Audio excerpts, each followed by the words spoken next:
देश में गरीबों और असहायों की सुनने वाला कोई नहीं है। एक तरफ केंद्र सरकार श्रम कानून लाकर मजदूरों के लिए मुसीबत लेकर आई, उधर गुजरात सरकार एक नोटिफिकेशन के जरिए मजदूरों के खिलाफ फरमान लेकर आई थी, जिसमें फैक्ट्रियों को छूट दी गई थी कि वो मजदूरों को ओवरटाइम मजदूरी का भुगतान किए बिना अतिरिक्त काम करा सकते हैं। लेकिन सुप्रीम कोर्ट ने मजदूरों के हित में एक फैसला दिया है। क्या कहा है सुप्रीम कोर्ट ने, इस रिपोर्ट में देखिए। देश में स्वास्थ्य मुसीबत के बाद सबसे ज्यादा समस्या मजदूरों के सामने आई है। सरकार ने भी श्रम कानून लाकर मजदूरों के लिए समस्या खड़ी कर दी। गुजरात सरकार भी एक नोटिफिकेशन के जरिए मजदूरों के खिलाफ फरमान लेकर आई थी, जिसमें फैक्ट्रियों को छूट दी गई थी कि वो मजदूरों को ओवरटाइम मजदूरी का भुगतान किए बिना अतिरिक्त काम करा सकते हैं। लेकिन सुप्रीम कोर्ट ने गुजरात सरकार के उस नोटिफिकेशन को रद्द कर दिया है। सुप्रीम कोर्ट ने इस मामले की सुनवाई का फैसला सुनाते हुए कहा कि महामारी और पूर्णबंदी के कारण बिगड़ी अर्थव्यवस्था श्रमिकों को उचित मजदूरी का अधिकार प्रदान करने का कारण नहीं हो सकती। 19 अप्रैल से लेकर 20 जुलाई तक के ओवरटाइम का भुगतान करने का आदेश दिया है।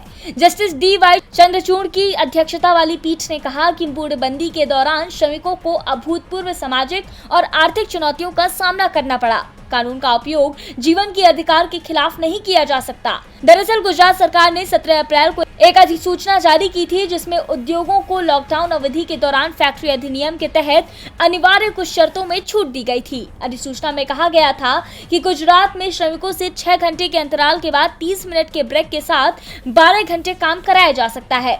अधिसूचना में यह भी कहा गया था कि ओवरटाइम के लिए सामान्य मजदूरी का भुगतान किया जा सकता है। इन सब से यही लगता है कि गुजरात सरकार और केंद्र सरकार की भावनाएं मजदूरों के खिलाफ हैं। टीवी लाइव की रिपोर्ट।